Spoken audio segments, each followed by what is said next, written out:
Well, let's get started. Thank you, everybody coming. So it's my pleasure to introduce Danni Do, a fresh 1-year-old PhD student. So no, 1 year old after PhD. So now it's postdoc. She got a bachelor degree from China from the Tsinghua University. For those of you know, China system is that is one of the best students indicated. So how difficult it was getting in. So and she got a PhD from Sierra Border. That's where I was come from. So I know her when she was a student there, but I don't know her research. But what she working on actually is MGO, working with 2 faculty. One is advised by 2 faculty. One is atmospheric science. One is ocean. So she's kind of try really and kind of interdisciplinary research direction, working understanding atmosphere part of MGO with from oceans. Based on I'm talking with my colleagues there, so she's one of the best products from CU Border, right? So that's indicating high quality of research she has done. But today's topic is not related to AU PhD at all, or is based on her 1 year work at Princeton University. So there are to take over. So go ahead.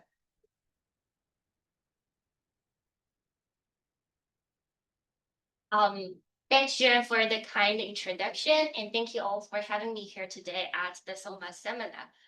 Today in this talk, I'll be sharing some results from my recent project, which I've been working on for the past year. And in this project, I am trying to use machine learning techniques to derive the ocean temperature correction schemes derived from the ocean data assimilation increments, and then apply those corrections into a coupled climate model with the ultimate goal of reducing the model biases. So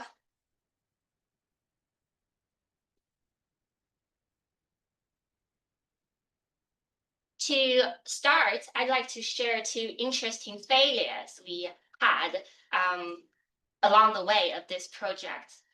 In this animation, you can show the monthly upper ocean temperature evolution in 2 climate simulations, where we implemented the machine learning corrections derived from the ocean data assimilation. And in the simulation, in the left, you will see that the machine learning corrections we applied actually dramatically cooled down the entire global ocean, and also shifted the maximal sea surface temperature band to the wrong latitude. And on the right, in this climate simulation with the machine learning predicted temperature corrections, instead of producing a realistic cold town in the Eastern Pacific, actually we developed a warm town in this region, and it is stretching out to the entire tropical Pacific and causing dramatic, extreme, high surface temperatures there.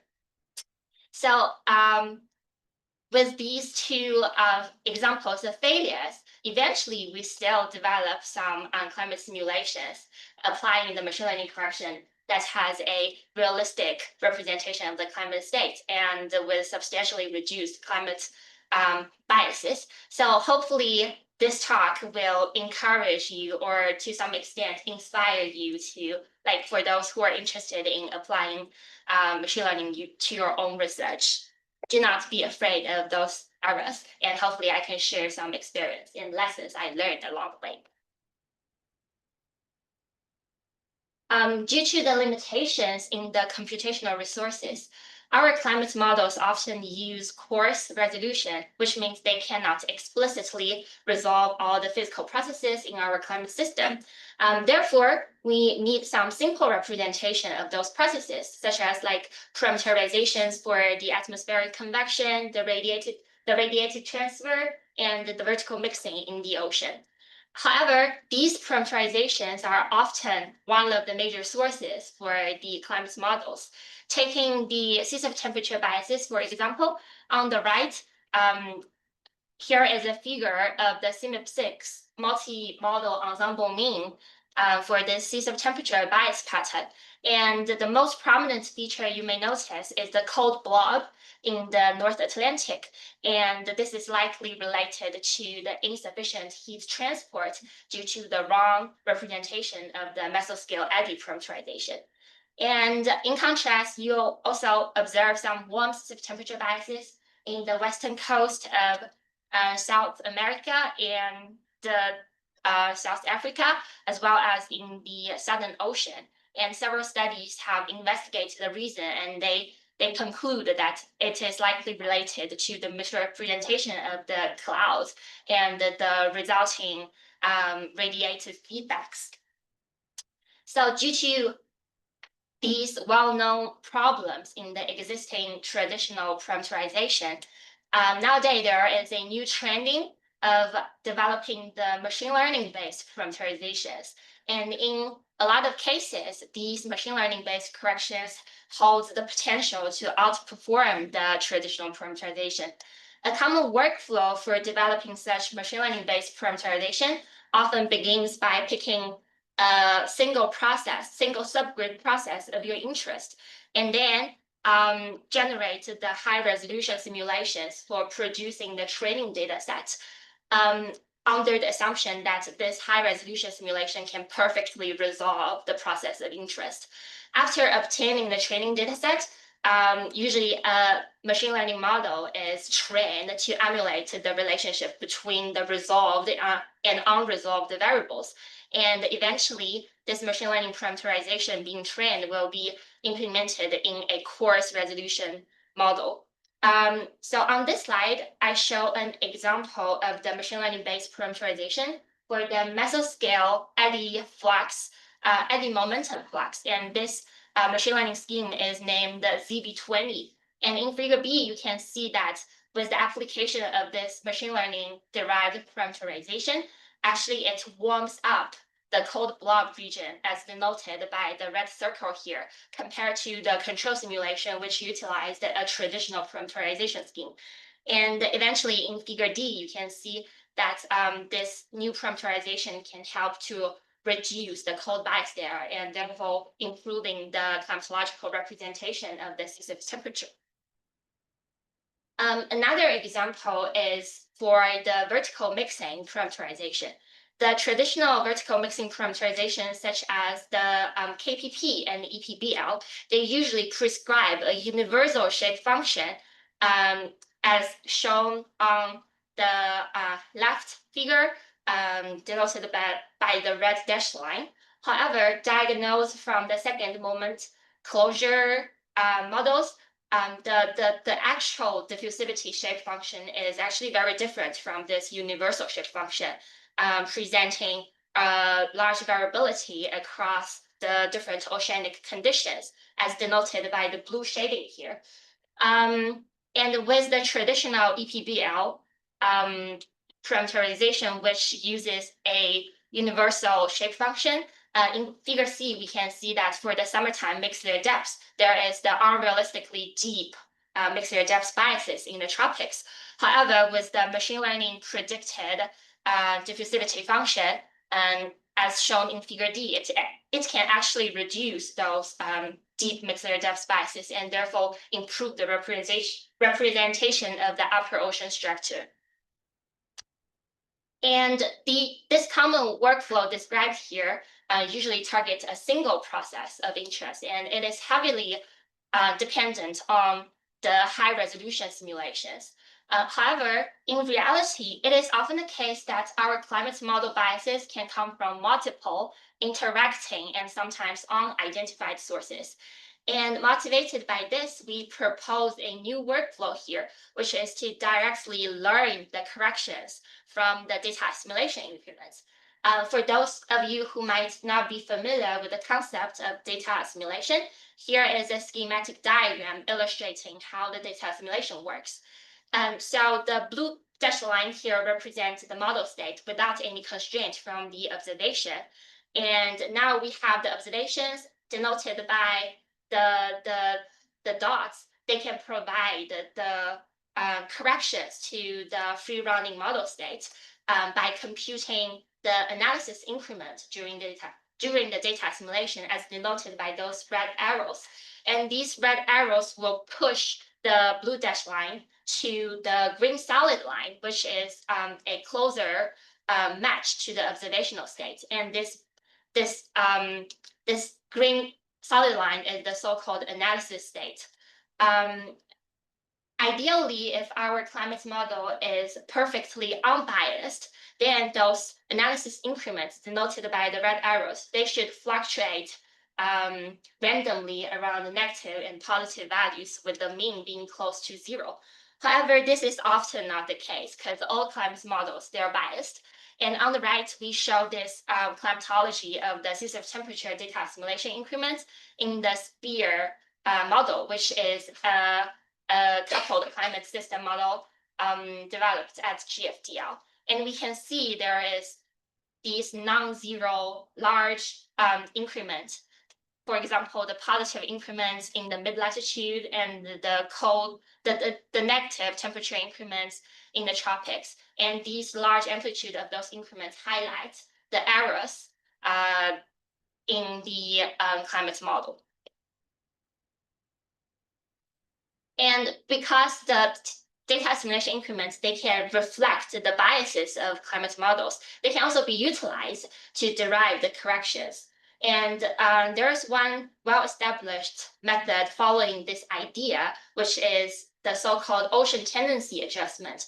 And this OTA method applies climatological 3D corrections for the temperature and the salinity in the ocean model that are derived from the ocean data assimilation increments. And by saying three-dimensional, I mean that the corrections, they can cover all longitude, latitude, and the full depths of the ocean. And the spatial structure of the climatological temperature increment at different depths is shown on the left. We can see there is the distinct spatially coherent patterns indicating where the model errors are, and these patterns can vary across different depths. And the OTA method is basically computing the monthly mean climatology of those temperature increments and salinity increments at the full depths, and then further linearly interpolate them on the time coordinate to obtain the daily correction that will be used as online corrections for the temperature and salinity fields in practice. And here is an example to illustrate the successful implementation of this OTA method.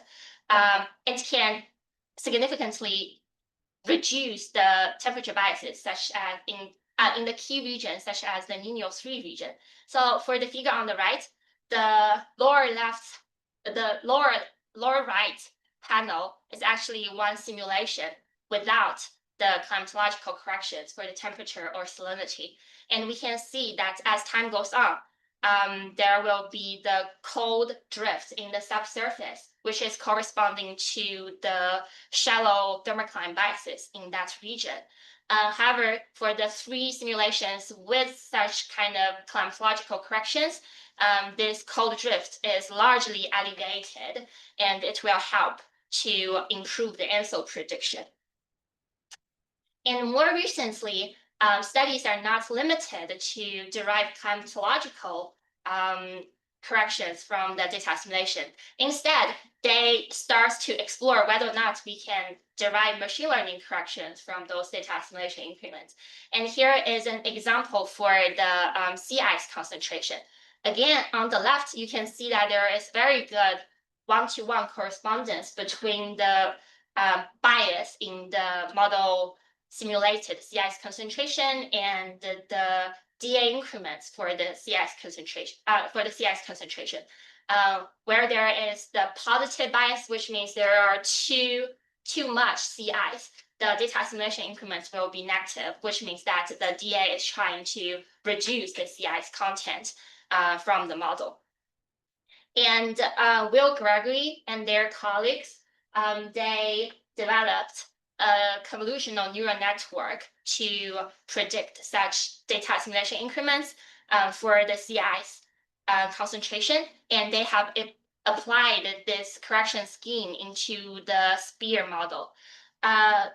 So here the control SPEAR simulation is represented by this gray line, and we can see it can like diverge away from the red line, which represents the observation regarding the seasonal cycle of the sea ice concentration. However, with the machine learning predicted sea ice concentration corrections, the hybrid model represented by the black line aligns much closely compared to the gray line with the red line, showing that this is a successful implementation of the correction for the sea ice concentration. Motivated by this kind of existing successful practice, in this study, we aim to derive ocean temperature corrections from the ocean data assimilation increments. To start with, we generate a pre-run data assimilation experiment to produce our training data set in this SPEAR model system. And its atmosphere and land component has 1 degree resolution with 33 vertical levels, while its ocean and sea ice component has a nominal 1 degree resolution with tropical refinement to 0.3 degree and 75 vertical levels. And in the ocean data assimilation, we assimilate the sea surface temperature, sea surface salinity, the Argo, the temperature and the salinity profiles from the Argo observations with a total of 30 ensemble members. And this study consists of 2 phases. One is the offline training, where we predict, where we build a machine learning model offline to predict the temperature increments in the DA experiment. And the next phase is the online implementation, where we apply the machine learning predicted temperature corrections as an online temperature correction scheme in the coupled climate model. And our baseline to compare the results with is the climatological corrections, as previously mentioned, which is the OTA method. So to examine the characteristics of those temperature increments, we first look at its vertical structure. In this figure here, the x-axis is the amplitude of the temperature increment, which is the absolute value of the data assimilation increments for temperature. And the y-axis is the sigma depth, which is a depth relative to the mixed layer depth ranging from 0 to 3. And as we can see, the large increments, they're actually concentrated within one mixed layer. Therefore, our focus of this study is to predict the temperature increments within the mixed layer. And our assumption is that these large increments are likely related to the biases in the vertical mixing processes. And naturally, our machine learning model will predict a vertical temperature correction flux in an ocean column, whose convergence will be the predicted temperature corrections at the sigma depths. Before starting the offline training, we introduced the training data, validation data, and testing data we use in this study. So the training data, they are the 12-year data assimilation daily output spanning 2003 to 2014. And we subsampled with 5 ensemble members each year. Because we care about the subsurface information of those temperature structures, we only consider the ocean grids that are influenced by the Argo data during the data assimilation. And for the validation data, we pick 1 ensemble member from the 2015 data assimilation output. And again, we only focus on the Argo influenced columns. And for the testing data, we pick another ensemble member from the 2015 DA output, because our ultimate goal is to create a parameterization-like scheme for the temperature correction and apply it to all the available ocean columns. Therefore, for the testing data set, we not only focus on the Argo impacted columns, but focus on the all the available ocean columns. And for the input, we selected the variables such as the mixture depth, the Coriolis parameter, and 4 vertical profiles. And they are the vertical temperature gradient, the vertical salinity gradient, the vertical shear squared, and the vertical profile of the horizontal density gradient squared. And our target output is the vertical profile of the temperature increment in the data assimilation experiment. So for the figure on the left, you can clearly show a daily you can clearly see a daily snapshot of the distribution of the Argo data. And we only pick those columns that are influenced by the Argo data assimilation, denoted by the cyan dots here on this plot.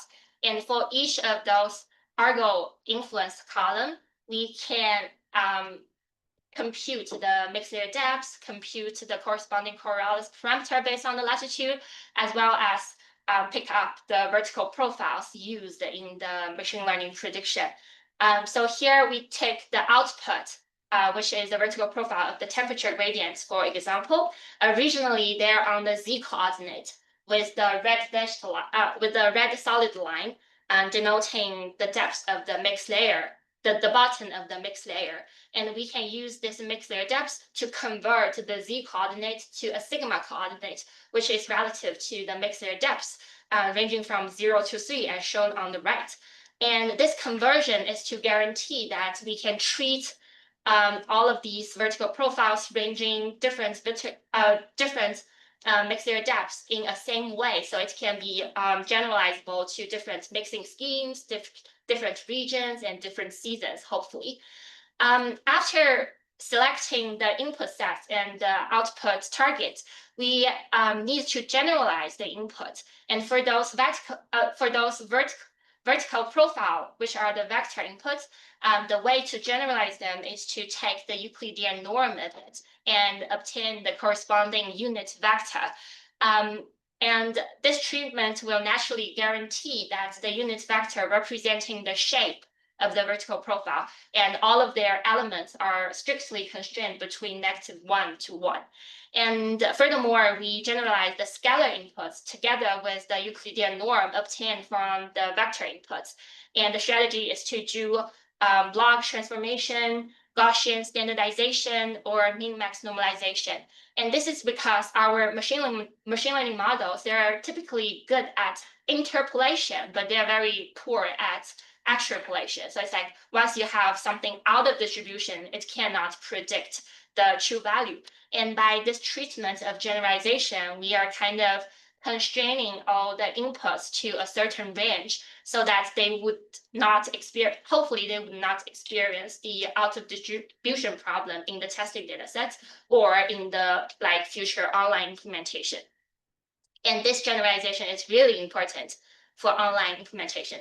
Without this generalization strategy, you will get something as crazy as the 2 simulations I showed on the first slide. Now let's look at the offline training workflow. So starting with constructing the input and output pairs, let's follow the black arrows here. After obtaining all the inputs, we'll generalize the scalar and the vector inputs as discussed in the previous slide. And then we will further encode the vector inputs to extract the most important latent features. After that, we will feed all of those inputs into an attention layer, which is a feature-wise self-gating attention mechanism, so that it can compute the attention score, which represents the relative importance of each input to a certain prediction. And then we can use those attention scores to reweight the inputs and further feed them into a multi-layer perceptron. After that, we'll send the output to the decoder to reconstruct a vertical flux of the temperature correction. And because all of our inputs, they have been generalized, so they are dimensionless, the output of decoder will also be a unitless flux. To give the units back, we will rescale this predicted flux by 3 variables, which are the mixing length, the turbulent the turbulent velocity scale and the Euclidean distance of this vertical temperature gradient profile. And afterwards, we will just compute the convergence of this predicted flux, and it will give us a vertical profile of the predicted temperature corrections, and we can compare it with the target, which is guided by the red arrows, and we can construct the loss function by comparing the truth with the prediction and do the backward propagation to optimize all the parameters in our machine learning model. And here it is a more complicated schematic diagram of the offline training workflow. But don't worry, I'm not gonna dive into the details unless you're interested in like all the technical details, all the structures of the machine learning model that we built. So the takeaway message here on this slide is that for the encoders, we have this kind of structure using the one-dimensional convolutional neural network. And then we have this attention layer, which is simply a multi-layer perceptron. And then we have this multi-layer perceptron structure, the decoder structure, and then we do the conversion from the flux to the temperature. Ultimately, we trained a machine learning model that actually achieved a very good offline prediction skills. In the top panel, figure A shows the annual mean pattern of the truth. That are the temperature increments in the data assimilation averaged over 1 mixed layer depth. And on the right, it is the results from our machine learning prediction.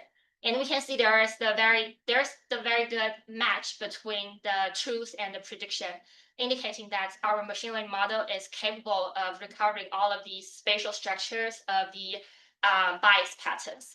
And the bottom panel shows the daily snapshot of the truth and the machine learning prediction. Again, we can see that the machine learning prediction can well capture the spatial variation as well as the temporal evolution. And the prediction scale is summarized in figure E, with the solid line representing the mean, the correlation coefficient of the mean pattern, and the dashed line representing the correlation coefficient of the mean of the daily snapshot. And the y-axis here is the sigma depth, so it's the vertical profile. And as expected, we see that the machine learning model has very good prediction skill at the surface and within 1 mixed layer depth. And this is consistent with the data assimilation increment, as we saw previously, that they themselves are the strongest within 1 mixed layer. And below 1 mixed layer, we see that the prediction scale drops off. Drops off, and this is as expected because by design, our machine learning model is to capture the biases related to vertical mixing. So like it will be scaleless below the 1 mixed layer depth. After training this offline machine learning prediction model, we implement these machine learning correction schemes into MOM6 and set up coupled SPEAR routes. And the technical, like all of these implementation is done in Fortran, and the technical details can be found in this GitHub repository if you're interested. And here is just a schematic diagram illustrating the online implementation workflow, with figure A showing that how the model computes the temperature corrections when the different correction schemes are activated, either the machine learning correction or the climatological correction, OTA, or the data assimilation corrections. And on figure B, it shows how the model applies the computed temperature increments depending on which kind of correction method is being called on day I. And following these online implementation workflow, we generated 2 sets of online implementations. And one setup is under the data assimilation framework. So they are the experiments ML plus DA, experiments OTA plus DA, experiments ML plus OTA plus DA, and experiments control plus DA. So taking the experiment ML plus DA, for example, the name indicates that the total correction of the temperature in this experiment is the summation of the ML prediction and the data assimilation. And as suggested by the name of OTA plus DA, it means that the total correction is the summation of the climatological correction plus the data assimilation. So ideally, if either the machine learning correction or the OTA correction, they indeed capture the temperature biases, then they can reduce the efforts needed from additional DA adjustment, and they will reduce the data assimilation increment amplitude.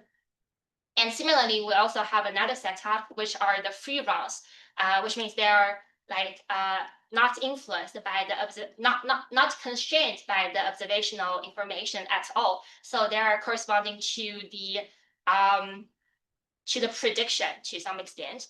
And these experiments are experiments ML, experiments OTA, experiments ML plus OTA, and experiments control, with the control experiments suggesting that no corrections is applied at all. Just a question of clarification. When you say ML plus OTA, is the ML developed separately from just the ML above? This is a very great question, Yeah. and is what exactly I'm going to talk about in the next. So here, the ML in ML plus OTA and ML in ML alone, they are actually the same ML model. But what is different is the OTA corrections. OTA because here, all of these names like ML, DA, OTA, they represent the methodology instead of the absolute values. So the OTA, in the OTA alone, it means the climatological increments for the full field. But the OTA, when together with ML, it represents the residual that is not predicted by the ML. Because you have the DA increments, you have the ML correction, and you can do the reduction and obtain the residual, right? So again, these names refer to the methodology instead of the absolute value. So the same method in the name of the experiment might have different values across experiment. And the reason that we need to combine ML with OTA is because by design, the ML model only covers the depths from 0 to 3 mixer depths, right? So, however, in contrast, the OTA provides the corrections with full depths. So the comparison between them is not fair. But by combining the ML with the OTA for the residuals, it can help to reconstruct this full depth coverage, making the comparison between the ML plus OTA and OTA very fair. Now let's start to evaluate the online performance of the implementation of our ML correction scheme. Within the DA framework, and this is for the single year of 2015, the top panel shows the annual mean pattern of the OTA predicted temperature correction, the ML predicted temperature correction, the temperature correction predicted by the ML plus the OTA for residual, and the total data assimilation increments in the baseline in the pre-run DA experiment. And as previously discussed, if these predictions by either the OTA or ML can indeed capture the spatial pattern of the climate model bias, then they will reduce the effort that's needed by additional DA adjustments. And indeed, we see that the top panel shows the good consistency across different methods when compared to the true DA increments. And then they indeed help to reduce the additional adjustments from DA as shown in the lower panel. Additionally, because our ML method is more adaptive and flexible compared to the permanent climatological corrections, they indeed yield the amplitude of the additional DA adjustment in the ML plus DA experiment and the ML plus OTA plus DA experiment is indeed smaller compared to the additional DA adjustment in the OTA alone. And quantitatively, we see that, let's focus on the dashed line here in the lower right figure. The increment amplitude reduction for the DA adjustment is less than 40% in the climatological OTA correction. However, with the adaptive ML correction, the reduction is more than 45%. And furthermore, combining the ML with the OTA residual to provide the correction for the full depth, it yields the largest amplitude reduction in the DA increment. And if the total amplitude of the DA increment is reduced, then it suggests that the background model is less biased. So here we show that the ML corrections can indeed more effectively reduce the analysis increments and reducing the background model bias in the DA framework. We also evaluated using the daily snapshot. And this time we can see the OTA method, because by nature they will smooth the signals. So the discrepancy between the OTA prediction and the true DA increment is actually large. However, because the ML corrections, they're more adaptive and state dependent, they can indeed partially recover those fine scale spatial patterns as shown in the daily DA increment, and they can indeed reduce the additional daily data assimilation increment. Quantitatively speaking, this time the OTA method can only reduce the amplitude by 6%, but the ML corrections, when applied alone, they can already improve the reduction to 30%, which is roughly 5 times more compared to the climatological correction. And again, the ML plus OTA providing the full depth coverage yields the largest reduction. So again, we see that the ML corrections can help to reduce the background model bias in the DA setup. And because the previous evaluation is only focused on one single year, we further expanded two sets of experiments to 10 years, covering 2015 to 2024. And we see that the ML corrections represented by the green line, they consistently outperform the OTA corrections as represented by the blue lines here, with larger reductions in both the climatological DA increment and the daily DA increment. And the figure on the right, the figure B, it shows the relationship between the x-axis, which is the DA increment in the DA experiment, and the y-axis being the machine learning predicted corrections in the ML plus OTA plus DA experiments. And we can see this linear correlation here, indicating that though our ML corrections, they're trained on the daily data, they can indeed capture this interannual variability in the model bias. So the DA framework is actually very boring because it's always constrained by the observations. Now let's move to the online implementation of the machine learning corrections within the free-run framework, which holds the potential for producing better prediction. And on this animation here, you see is much prettier than the two animations shown on the first slide. And this is thanks to the careful generalization strategy we took for the machine learning predictors. And this time we indeed produce some realistic and relatively stable climate simulations with reduced bias. Let's start evaluating the online performance of the 4 free-run experiments by examining the 10-year mean seasonal temperature bias pattern. So the control experiment has the predominant features of the cold bias in the mid-latitude, the cold blob in the North Atlantic, and the warm bias in the Southern Ocean, which are the common model bias, not only like in the SPEAR model, but in all other SIMP6 models. And this is very long-standing, very hard to tackle. But with the climatological corrections, as shown in figure B for the experiment's OTA, we can see that the climatological corrections derived from DA increments can already significantly reduce the model bias compared to control run. And although it's like leaving the entire ocean with a global-wide cold biases, it indeed successfully reduced the global Rubin square error of more than 1 degree Celsius in the control run to only 0.7 degrees Celsius. Interestingly, we see that when applying the machine learning alone from 0 to 3 mixer depths, it's actually overcorrecting the cold bias and making the global bias pattern to be global wise warm biases, and the worst system temperature representations actually occur in the North Pacific and the North Atlantic. So it is actually degrading the performance of the control run with those corrections. Although the root mean square error might seem large, which is 1.22 degrees Celsius, it's still within the reasonable range of the CMIP6 models. And our winner, obvious, is the experiment ML plus OTA. And we see that it can reduce the global-wise cold bias as compared to figure B, which is a climatological correction. And the global root mean square is only 0.56 degrees Celsius.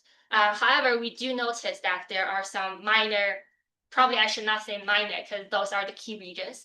There are the degradation in the Northwest Pacific and the North Atlantic compared to the OTA.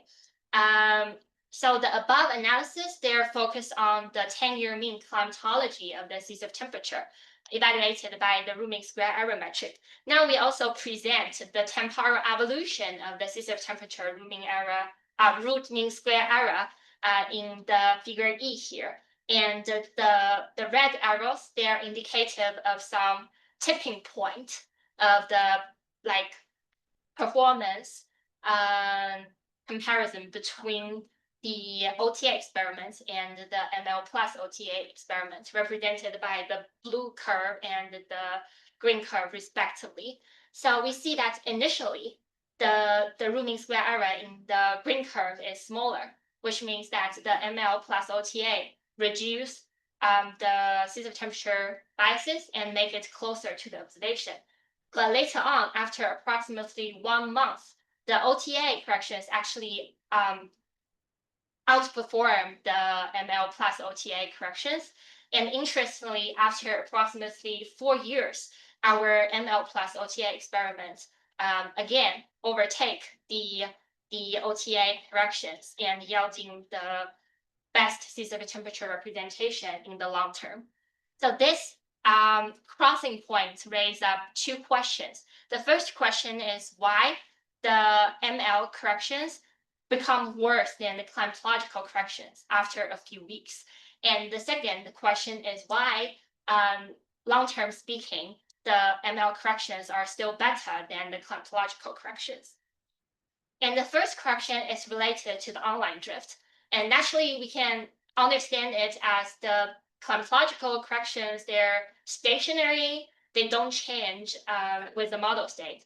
However, the machine learning corrections, they're state dependent. So whenever there is the model state drift, it will introduce the drift in the ML predictions. And indeed, this is the case for the seas of temperature bias in the ML experiment. We see that when evaluating the sea surface temperature bias, again, the sea surface temperature correction predicted by ML, we see there is good correspondence of those 2 bias and drift in the North Atlantic and the North Pacific, with the positive ML correction drift cause warmer sea surface temperature biases. And to further diagnose why the ML corrections will drift in the ML experiments, we plotted out the temporal resolution from the top panel to the bottom panel for 3 variables. So the first column, it is the drift in the machine learning corrections. And the middle column, it is drift in the Euclidean distance of the vertical temperature gradient. And the right column, it represents the drift in the Euclidean distance, which is the amplitude of the vertical shear. And here, highlighted by the blue circle, you'll see very good 1-to-1 correspondence between the positive and negative ML prediction drift, with the positive and the negative vertical temperature gradient amplitude drift. And this is because the Euclidean norm of the temperature gradient is not only a predictor, but also a rescaling factor, as shown in this equation. So it will impose a very direct and linear response to the machine learning correction drift. And we also noticed that in the tropics, the machine learning correction drifts are more related to the drifts in the the vertical shear. And the drifts in the vertical temperature gradient are likely related to the misrepresentation of the thermocline biases, because our machine learning model is focusing on the vertical mixing instead of the thermocline. Therefore, it cannot fully correct those thermocline biases, and it will lead to drift in the subsurface and disrupting the online machine learning performance. And similar features are observed, similar relationships are observed in the ML plus OTA experiment. However, this time, because we use the climatological correction for the residuals to provide a better constraint for the thermocline depth, so the drift in the TZ amplitude is smaller, as shown in the mid column, and correspondingly, the temperature drift, the ML correction drift in this experiment is also smaller. So to summarize, the answer to the first question is because ML corrections, they are state dependent and thus sensitive to the model drift, while the climatological corrections, they apply a stable climatological corrections regardless of the model state. And now let's move to the second question: why the ML plus OTA corrections outperform the OTA corrections after a few years? And this long-term better performance is related to the improved representation of the mixed layer depths. As highlighted by the two blue boxes here, we can compare the OTA experiment with the ML plus OTA experiment, and we see on the right that indeed the long-term mean mixed layer depth bias is much smaller in the ML plus OTA experiment, reducing the bias from more than 20 meters to less than 17 meters. And interestingly, the tipping point of the timing of when the ML plus OTA experiment outperformed the OTA experiment regarding both the system temperature bias and the mixed layer depth bias actually happened at the same timing, which is approximately after 4 years. And to further, and one interesting fact is that different from the system temperature prediction, this time when applying the machine learning corrections alone, it actually yields the best performance of reducing the mixed layer depth biases. To understand why the machine learning corrections cause sensitive system temperature, but produce more realistic mixed layer depth bias, produce more realistic mixed layer depth representation, we further investigate the seasonality in those mixed layer depths, and we can see that these large, deep mixed layer depth biases actually occur in the deep mixing regions in the winter season and spring season for both hemispheres. And indeed, the machine learning corrections, as shown in the third panel from the top, yield the least mixed layer depth biases. And a closer look at this seasonality of the mixed layer depth biases highlights a biannual peak in the mixed layer depth bias for the monthly rooming square eras. And one peak is in the March, and the other peak is in the September.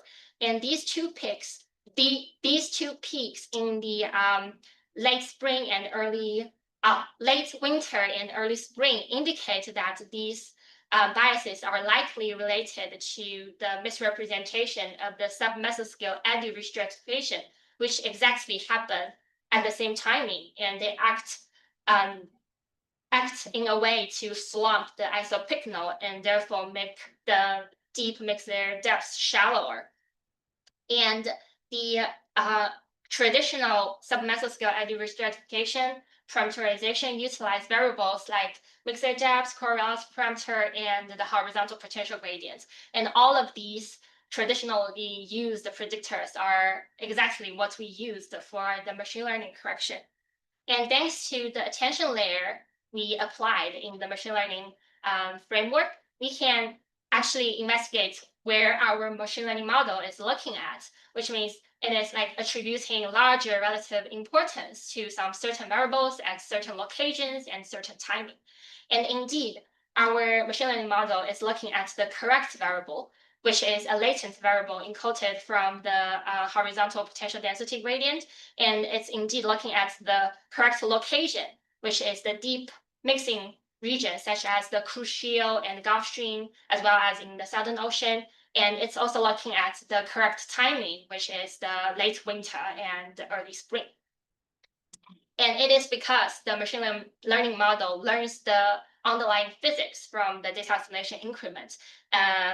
It can successfully and adaptively predict this effect of the restratification and therefore reducing the mixed layer depth biases as shown on the right. However, the climatological corrections, because it's imposing the stationary correction regardless of the model state. So there's always the mismatch between the instantaneous model state and the climatological corrections. So it's leaving some deep mixed layer depth biases uncorrected, and they can accumulate and becoming worsening as the time goes on, indicated from the top panel to bottom panel for the first column. And by combining the two methods, the performance of ML plus OTA sits in the middle. So on the one hand, because compared to OTA, it can more flexibly predict the temperature correction with the correct physics. So it's better than OTA. But compared to ML, because it is like dragged by the climatological corrections for the residual, so it cannot be as flexible and as physically correct as the machine learning alone. So it's a bit worse than the machine learning correction. So finally, the experiment ML plus OTA reaches the balance of achieving the best representation of the sea surface temperature and the relatively good representation of the mixed layer depth. To summarize this work, we implemented the machine learning parameterization like temperature correction derived from the temperature increments and successfully apply them online to improve the model performance. Especially in the free runs, we found that it indeed learns the physics about the submesoscale edge restratification and therefore reducing the long-term mean mixed layer depth biases. And as a result, when combined with current climatological corrections for residuals, it can further improve the sea surface temperature climatology. And this work has highlighted the possibility of learning true physics from the DA increments directly instead of relying on the high resolution model. And this work has been submitted to GRL. Some future works include that because we found that the climatological corrections for residuals has a twofold impact. For example, for the sea surface temperature, it can help to constrain the bias in the thermocline. But for the mixed layer depths, because it breaks the state dependency of the machine learning correction, so it's making the mixed layer depth representation worse. To address this issue, we plan to develop another machine learning correction scheme for the thermocline biases. Hopefully, we can further reduce the sea surface temperature and the mixed layer depth biases by applying the machine learning only corrections. And also, we aim to run longer climate simulations such as PI control, future projection, historical simulations to see if we can improve the more realistic representation of the climate state. Also, the existing study is only focused on the climatological mean state of the ocean variables, and we haven't started looking at the atmospheric response because we are in the coupled model system. So in the future, we might look at the precipitation patterns as well as the variability across timescales. And thank you.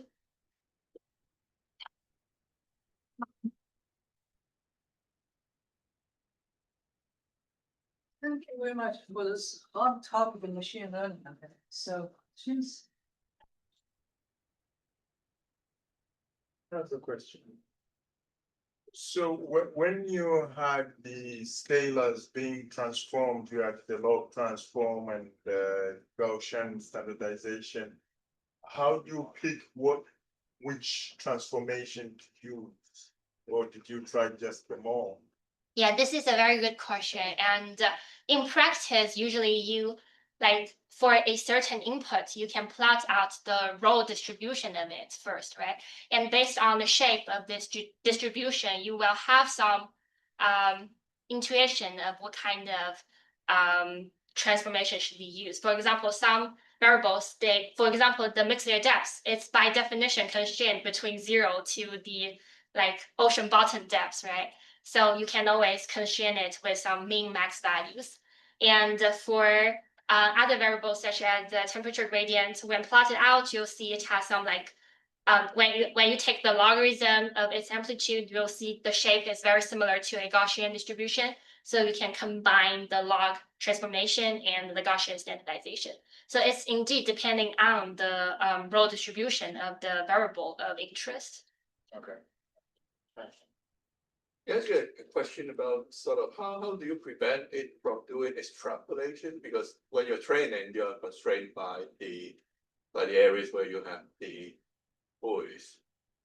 So running the model, you might actually get to a region where the mean state or the variables are outside of the range that's trained. So what do you do? Yeah, that's the that's exactly why here we show that there are regions of degradation in certain regions, right? So it's possibly related to the extrapolation, the out of distribution problem of the online implementation. But our strategy here is that first, for the variables we chose, they're not the absolute temperature or absolute salinity or absolute whatever. They're actually the vertical gradient. So by nature, the vertical gradient will be like more constrained within certain region because they are more like physically meaningful, right? So the distribution shift from the offline training data and the online distribution is not that much. And also we took the strategy for the vectors, which are the vertical profiles, by dividing their Euclidean norm. So their shape function is constrained by -1 to 1. And this will not change regardless of the offline training data set or the online implementation. And in practice, we indeed check out the distribution of those predictors in the offline data set and the online implementation. And the distribution is fairly consistent. So it kind of increased our confidence of the existing generalization strategy. Yeah, and this is one of the most difficult problems of the online machine learning correction as well. So it's also very problem dependent. Yeah, the thought is that, yeah, you normalize it to within a shape, but at the edge, you are actually, if you are your real actual physical values are outside, then actually at the edge of the distribution, you're still trying to learn from variables or the physical quantities that is inside your range and extrapolate it. Yeah. Based on the shape of what Yeah. you have. So yeah. Just a question about your machine learning method or the correction. Does it conserve energy? Does it heat? This is a very great question because it's something I forgot to mention. When implementing the machine learning correction when predicting the vertical flux for correcting the temperature, we actually add a penalty term in the loss function, which is like the flux value at the 3 mixed layer depths should be as close to 0 as possible. So it is to some extent constrain the energy in the ocean interior, but at the surface, because naturally we have the like surface flux biases, so we did not constrain anything at the surface. So the surface flux can be non-zero and representing some air-sea interaction biases. So it's, I'll say like one sentence is like partially constrain the physics. Well, thank you for a very interesting talk. It's obviously very important, but I'm not an expert. Can you go back to the very first slide, please? The very first slide? Yeah.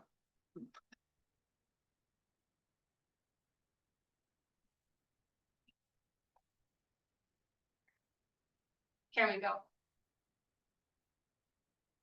Or maybe it's the second one that showed the yes. Now, so looking at that picture on the right, you talked about these big blobs, right? So you might say, well, I don't have a very good model, right? So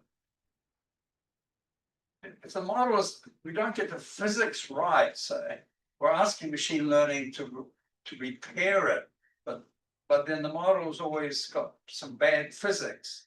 Not very bad, but bad physics. So machine learning's got a tough job. That's just one comment. And the other thing is about if you're the user of the output of your model, are you particular? Is one person particularly in the big global scale, and another person might be interested in the local scale? And I'm just thinking a little story. Okay, my wife and I both own Tesla cars, and they're self-driving. Okay, and my wife works in New York City, so every day she drives in New York City on the big highway, big trucks and everything, and it's very good. I live 2 miles from university. I come in every day. My Tesla just looks at the local roads, the traffic lights, the pedestrian crossings. So one day my wife comes home off the big highway and the local road and crashes. Of course, it was trained on the big highways, but me, my Tesla was trained on the local highways. So I get on the big highway and I get run over by a big truck. So I'm just wondering, you know, can you have machine learning that's good at all scales? And then, now, I'm an airline pilot. I'm going to fly my passengers from Los Angeles to New York, right? So I want to make sure I know the weather over the whole United States. Are the passengers going to get a nice smooth ride, or is it going to be bumpy, hit the jet stream? But most important, I want to be able to land the plane safely at JFK. So I'm very interested in the local scale. So which is more important, or is it all important? Very interesting comment. So for the first comment regarding the underlying model physics mistakes with the machine learning corrections, actually I don't think they're contradicting each other, because the machine learning is kind of telling you where, not the machine learning, in our setup, the data assimilation increments is actually telling us where the model is doing wrong, right? For example, in this cold block region. And then the machine learning part, it can help to partially fix the physics of this misrepresented transportation there, and therefore improving the representation of the model. Like the ultimate model, it's not only the numerical computations, it's also the combination of the machine learning correction scheme. So it's hybrid, and the two parts are together making a more realistic story of what's happening on here physically in this region. And the second comment about the large scale and the regional scale versus like different regions of interest, the simple answer is that never try to be too ambitious. And because the machine learning models, they are very cheap to train and to run. So you can always build the different machine learning models specifically designed to your specific concerns, right? For example, taking the large road versus countryside road thing, one thing you can do is that do the training in the beginning with the large scale data, with all of the data. And then you can fine tuning something to the regional scale. So it can balance the regional scale performance and the large scale performance. And if one problem is the traffic and the other problem, one problem is the traffic on the road and the other problem is the traffic in the air, then definitely I recommend building two different machine learning models so that you can address different problems with the different targeted loss function specifically designed to optimize the problem of your concern. Thank you. Okay, let's thank Danny for one more time. So we can move